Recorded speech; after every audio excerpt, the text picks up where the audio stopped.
Good afternoon, Dobre Dania, Europe, and good morning, America. I'm Roger Hilton, and welcome to Global Tremors. Russia's invasion of Ukraine has dominated international headlines and continues to create global ripples.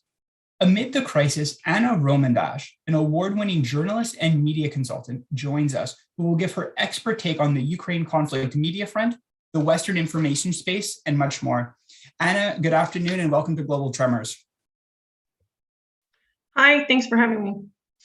So for all of our viewers watching Global Tremors, as is normally our modus operandi, we're going to start with a few news headlights. So according to the BBC, unfortunately, the Russian military claimed it was now in control of the city of Kherson, a strategically important port city near Crimea. And furthermore, Russian forces appeared to be surrounding key cities, including Kharkiv, Russia's second largest city, and the strategically important port city of Mariupol. A couple more pieces of news for everybody. And an interesting one coming in here, according to a tweet from Bakhti Nishanov, Russian media is now accusing Kazakhstan of Russophobia and Ukrainization.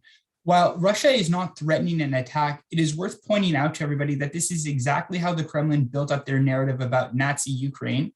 And finally, an important question as we get to Anna is, EU sanctions against RT and Sputnik have been legally signed off on, clearing the way for national regulators across the bloc to remove them from the media platform. So Anna, before we get to some of our main questions, let me ask you first, what is your reaction to the EU banning RT and Sputnik?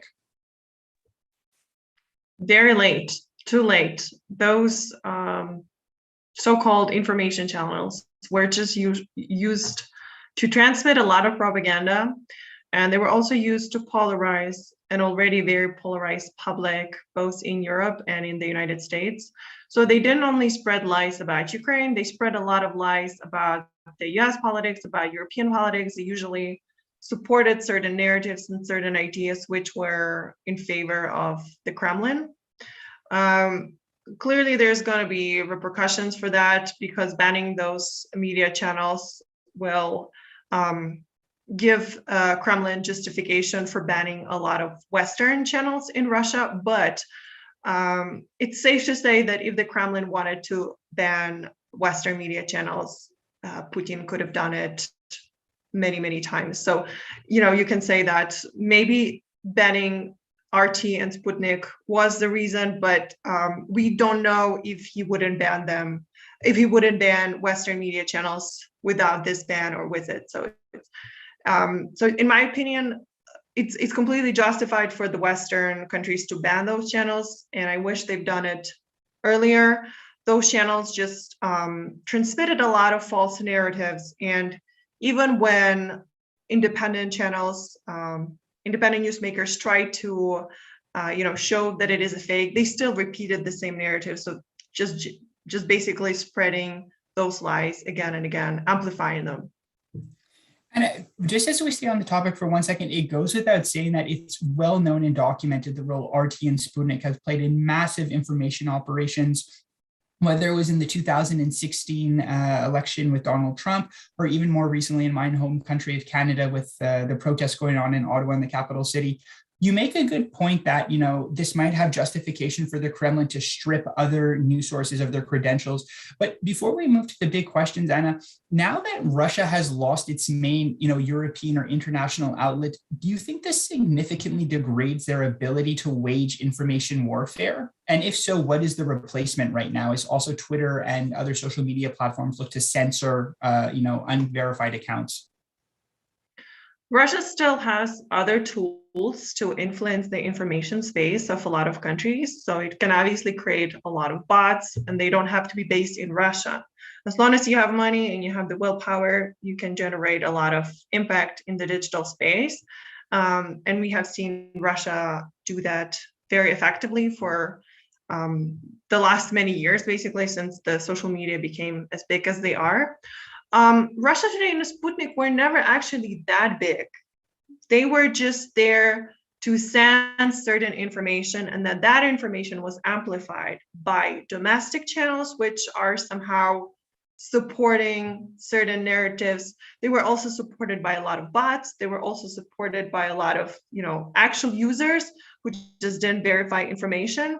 So now, Russia is no longer having this one channel to spread its misinformation. Another reason is that, it's very open, very obvious invasion and starting the war with Ukraine. Also, makes everybody who used to defend the Kremlin and its narratives appear in a very bad light, right? It's really difficult to justify those lies now. But they can still spread a lot of misinformation or amplify some of the ideas that would, make the Kremlin look a little bit better. And as we said before we got on air, we've been doing this since the invasion started. And I mean, one issue that stands out for me on RT is that obviously, for people living outside of the bubble, this is an unbelievable invasion. It's unjustified across all bounds.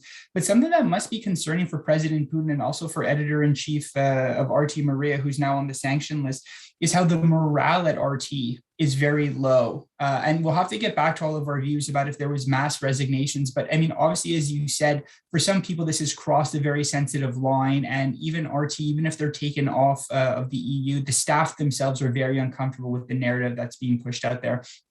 And we've been here since Thursday when the war started.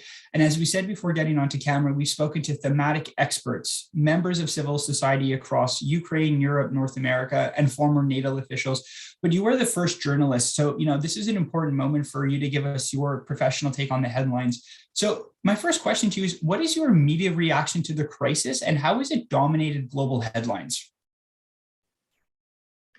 I think for a lot of media platforms in Ukraine, in the US, in Europe, there was a change of mood, let's say, because when Russia invaded, there was just a shock, a lot of disbelief, and that shock was clearly seen in the media when journalists were reporting.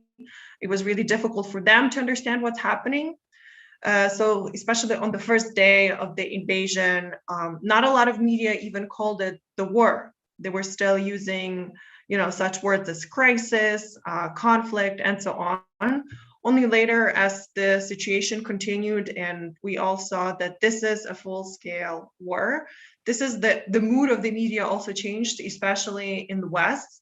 I've been monitoring some of the Italian media, for example.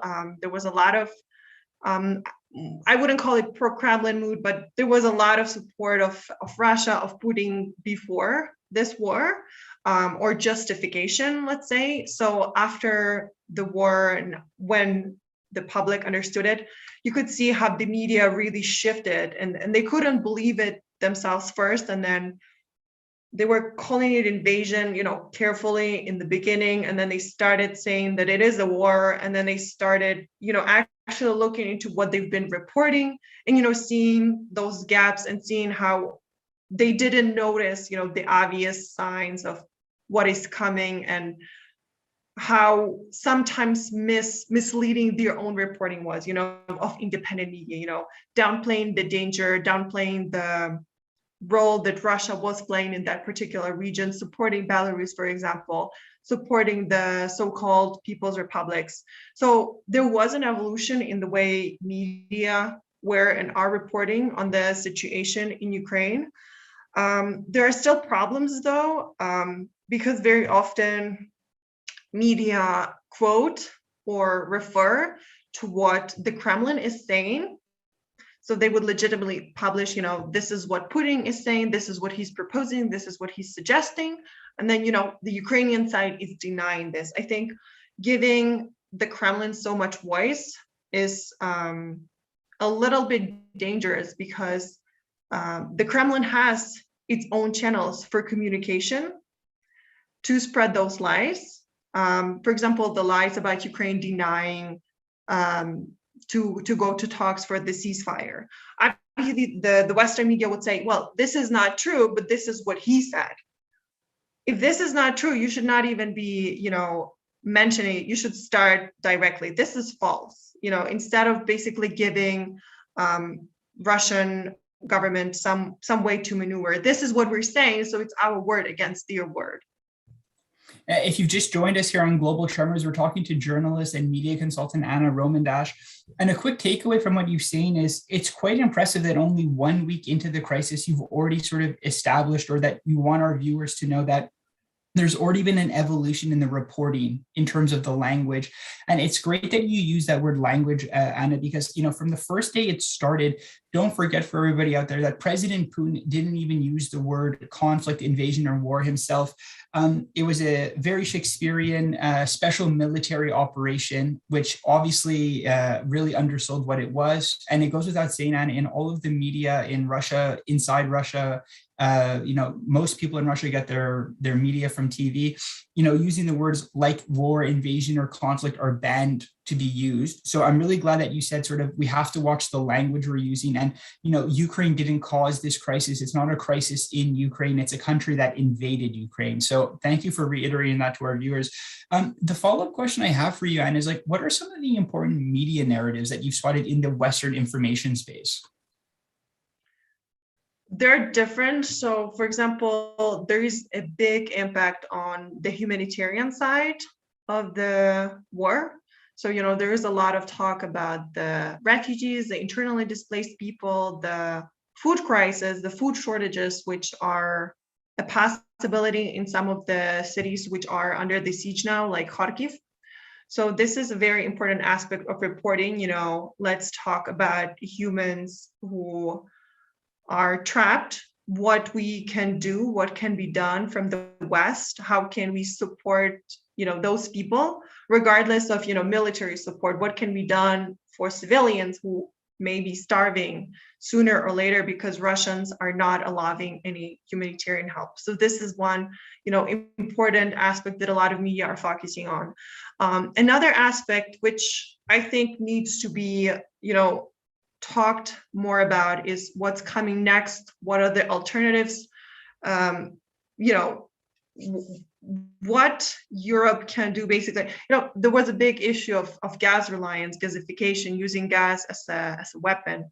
So media already picking that up and saying, why have we been so focused on gas? Can we find any alternatives to Russian gas? Can we use sustainable energy sources? Why weren't our leaders, especially in Europe, thinking about this very, very dangerous dependency on Russia before? Why weren't we covering that? Because clearly Europe especially has a gigantic renewable energy potential, but it can also get its gas from other sources. So this is something that media are now starting to talk about. I'm not sure if we can say this is a narrative, but there is generally a lot of empathy, a lot of sympathy for the Ukrainians. And a lot of journalists actually, don't hide it, that they are very much, they feel for the Ukrainian people. And they're also asking, where's the action? What's coming next generally, because it's also, as a journalist, you're already thinking, we are reporting this now. How can our reporting make any difference to prevent this humanitarian catastrophe, to reduce the energy dependency, and so on? And another narrative, I think, yes, it's just understanding the big impact that Russia used to have, or still has, on the economy in terms of all of the many, hidden assets of many different Russian oligarchs. I think this is something that many Europeans and Americans knew about, but it was never really talked about.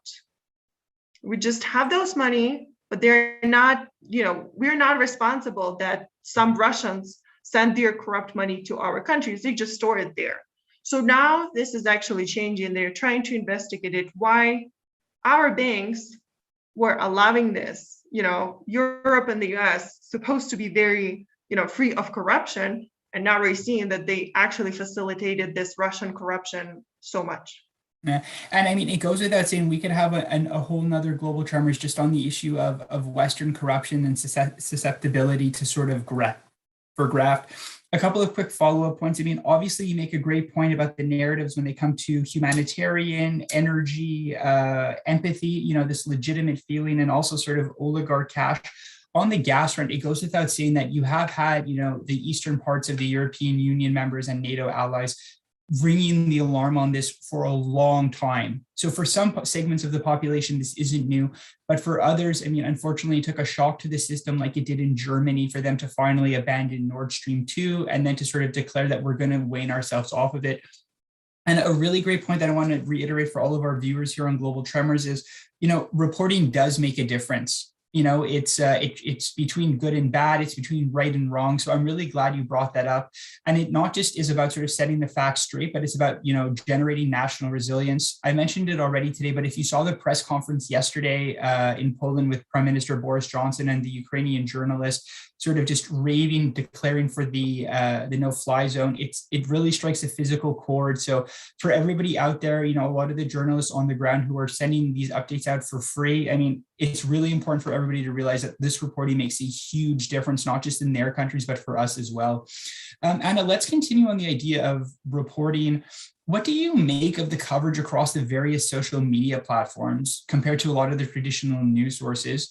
For me, as I said, I've been day and night, I've been on Twitter following it, and you see so many different videos of, Molotov cocktails being thrown on TikTok, updates on Facebook, on Instagram. And, we talked about it on air. We're not necessarily on Telegram, but this is also a major source of news. So, what about the social media platforms, and what how have they been doing compared to the traditional news sources? Well, social media are really fast. In a way, they're much more democratic because everybody can post. It's much more difficult to verify information. There's also information warfare. Tons of bots, tons of fake or fakeish accounts which are there to spread misinformation. There are a lot of danger of adding people you don't know into like big WhatsApp groups, big messenger groups as well. It's not social media in the traditional sense, but those big messenger groups, big WhatsApp groups where you can easily spread fake information. I personally know a lot of people affected by this. People in Ukraine, even sometimes they would have this gigantic messenger for their building, and somebody would spread fake information, and then people would just think, oh, well, it's true because my neighbor posted it. And this problem still remains. Social media gives us the ability to do basically Twitter storms, right? So if you want to speak about something, there's a possibility to use a hashtag to involve a lot of people to spread awareness. But there's a danger that obviously this can be done by anybody. So it can be done to promote true information, can be done to promote fake information. So obviously digital literacy is as important as ever. Whenever you go seeking information for social media, just be very careful who you follow and who those people follow, who are their sources. So if you follow this amazing political expert, well, maybe this person has a lot of really good ideas, but where does this person get this information from too? So in terms of the situation in Ukraine as well, like it depends on your country, depends on your language. Just look for channels that are trusted, and just take everything critically. So also think about what are the affiliations of those people you're following on Twitter. Are they members of certain political party? Things like this. Yeah. So, Anna, I mean, I think you raised some great points. And again, just to sum it up, I mean, like we said, we're talking about the value of social media compared to conventional media channels. And like you said, it is exceptionally democratic, right? I mean, there's no editorial board. You can post what you want. But as sort of is the dilemma of our generation, it's a double-edged sword where disinformation is very easy to spread. And, one of these concepts, which I think will be a lasting impact, for us and if, our children and our grandchildren, is the concept of, as you said, of digital literacy, of people being able to do this themselves. And the other one, which is still very young, is sort of, being able to observe digital hygiene. Having the skill set and muscle memory to not open bad emails or to verify accounts, and it's very sloppy, right? I mean, it's very hard. There's a very prominent journalist from the Kiev Independent, the defense reporter, who's doing outstanding news, and seeing the impact he was making, Russians made a clone of his account trying to spread disinformation. So, I mean, that's just one example, everybody out there, of like what to look out for. And now that we've sort of established the pros and cons that come with social media, again, as an expert, when it comes to these international sources, it's really easy to say, go through their followers. Who are they aligned with? If you can try to get any information. But you personally, what are your preferred outlets to get verified information for English? Or, for all of our viewers out there who might not speak Ukrainian or Russian, what are some of the, verified Ukrainian sources in English that we should be following? Yeah, you mentioned Kyiv Independent, so I can recommend them. They are a Ukrainian media which publishes, I think, exclusively in English, so you can follow them on social media. A major Ukrainian platform, Ukrainska Pravda, or the Ukrainian Truth. When the war started, they started an English version specifically to inform people who don't speak Ukrainian. So you can follow that. You can also follow a platform which is called Ukraine World. This platform is only in English, I believe, as well. And it's basically videos that collect the most important information that you need to know now. So some summaries. And you can follow people who are affiliated with those organizations as well. So I can recommend some of my colleagues, like Irina Matviyishin. Difficult probably for people to write it down now. But I don't know if there is a way I can share some links. But yeah, those three media, Ukrainska Pravda or the Ukrainian Truth in English, Kyiv Independent and Ukraine World, they are reliable. For English speaking media, you can check BBC, CNN. That I was looking. They will not have the most recent updates, but they do have some interesting stuff, especially CNN. They often publish, US perspective. Yeah, US perspective, but also, information from the security forces, which is very interesting. Well, I mean, Anna, obviously we can connect offline, and for everybody watching, we'll get those sources out that Anna had suggested. Anna, our first ever Global Tremors, we spoke to a disinformation expert at Globesec, Katerina Klingova, and something that, she mentioned, which was really interesting, was in addition to sort of the social media on the conventional side, she had said that, some of these major periodicals and newspapers like the New York Times, Financial Times, Washington Post, in German, Frankfurter Allgemeine, maybe they should be having paywall-free articles on some sections. And, it's hard to sort of stay track of everything, but I know, for instance, at the Financial Times, all of the articles related to the conflict are beyond the paywall, which means it's free for everybody to read. So, I mean, in times of crisis like this, do you think that this is something that should be almost made obligatory for those conventional sources? As somebody like my dad, who's in their 70s, might not necessarily be such a prolific guy on Twitter, but if he's going to read the mainstream papers, do you think something like that should be made free? Or, I mean, what's your take on it?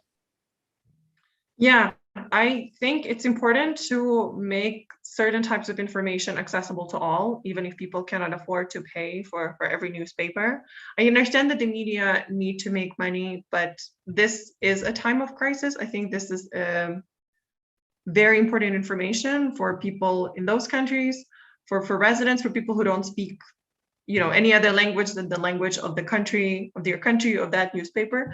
So I think it's important, to make certain articles more accessible. Obviously not everything, but, a newspaper, a platform can choose a few stories, highlights of the day, what happened in Ukraine, what is happening in Ukraine on this day, and make them free. I think that would, also reduce the danger of false news, because when you know that you can get this information for free from a trusted source, you don't need to start looking online for something that may or may not be true.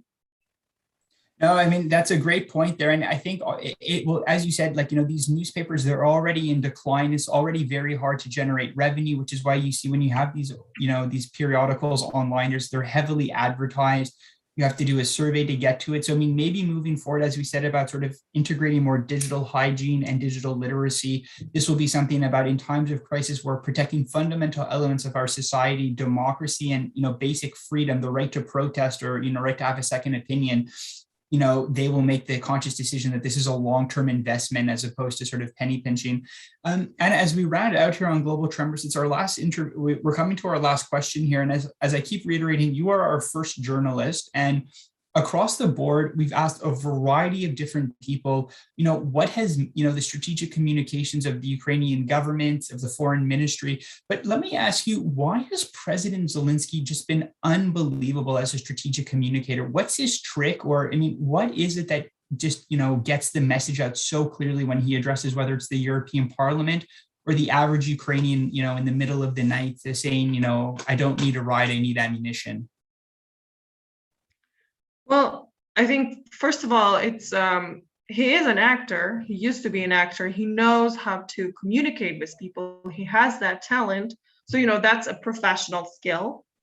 Or he was he was an actor. He's a former actor now. So I think it is a professional skill that definitely helps him. But I think it's also the fact that he is a brave man and he is fighting for his country with his people. So it definitely makes him relevant. It makes him relatable. It just, people feel for him. People feel for the country. He's not, he doesn't need to lie. He doesn't need to justify his actions because they're completely logical. They just make sense. So I think it's, this factor, I think it's probably much more important, the fact that, and I think it's also that a lot of people didn't expect him to be this good of a wartime leader, and I think a lot of Ukrainians are in aid now, and the fact the Western leaders offered him this, it kind of shows that they also maybe didn't expect him to be this good of a wartime leader, and he just proved them wrong, and that makes him so relatable and also very inspiring. According to like the recent polls or the most recent polls, it's 90% of people support him. Mhm. Very, very large support. Yeah, and I think it goes without saying the one person who more than anybody underestimated him was Putin. I mean, I think he probably was licking his chops, thinking, "Here's a comedian." And for everybody watching, if you don't know it, I mean, he had this hit show, People of the Servant, which is what his political party is named after.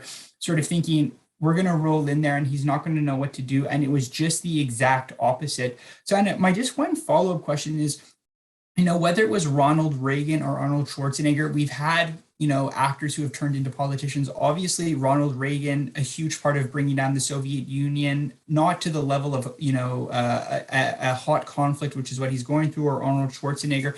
But do you think as a media expert, like sort of the recognition of the name or sort of the visibility of it, do you think that really has bode well for him, that the average person in Ukraine who might not have been following politics, did they still know who Volodymyr Zelensky was?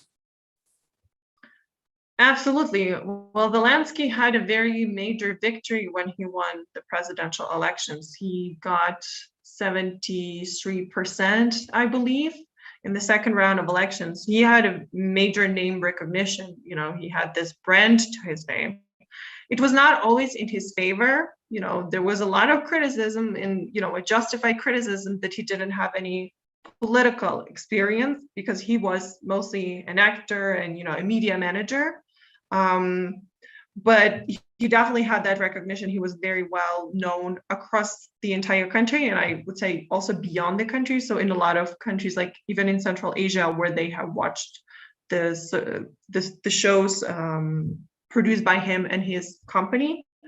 Right now, I would say when he was elected president, it's difficult for me to tell if people were actually following what he's doing as a president. I'm sure they knew something, they watched the news, but where they were really analyzing it, it's hard to tell. But there was always this recognition who he is, what he's doing. He was an actor, then he became a president, and now he's a president of a country in a war. Well, and as we sign off, I mean, you couldn't be more right. And sort of just the main takeaways from our conversation with award-winning journalist Anna Romandash. Everybody needs to sort of improve digital literacy and digital hygiene. There is no doubt that sort of the assessment by a lot of people, including President Putin, of President Zelensky was really underwhelmed, maybe because he was an actor. Check your sources, everybody. Me and Anna are going to connect offline, and we're going to post some other reputable sources to make sure that you get the right news. Anna, any last comments before we sign off here on Global Tremors? Yeah, just a little maybe message to a lot of media. There's a lot of talking about the nuclear threat of Russia, how this is real, unreal. This is a little bit, well, it's not that it's a wrong discussion, but I think it's very important to focus. There's a lot of heavy fighting right now taking place in Ukraine, close to Ukrainian nuclear energy plants. So those plants are not with weapons, but they are nuclear. They're producing energy. And this is dangerous because Russian troops are closing in. So this is something that the media can be talking about. The nuclear threat that Putin is trying, to promote, or to scare everybody with. it's not as important as of now, or it's not as important as of now at the actual nuclear threat within Ukraine around those energy plants. This is something that should be discussed. And actually, there is a need to protect the sky, at least around that area with the nuclear plants that Ukraine has. And this is something that I haven't seen a lot in the Western media, but it's something we need to be talking about. I'm not an energy expert, but it's that's why we need to talk to energy experts and to understand that there is a need to protect that area, and media need to be, focusing on that, not just listening to what Putin is saying and trying to mislead a lot of the Western public. And I couldn't agree with you more. You're actually our second guest today who has mentioned the idea of a partial no-fly zone over those sources. And again, it's not to engage or tilt the balance of the Ukrainian, in the fight with Ukraine and Russia, but like you said, it's to actually avert a humanitarian catastrophe that will have effects all across Europe and the world eventually.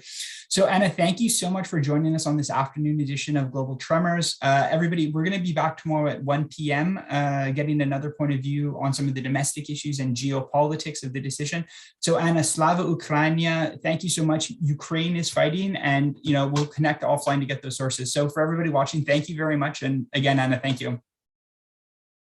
Thank you.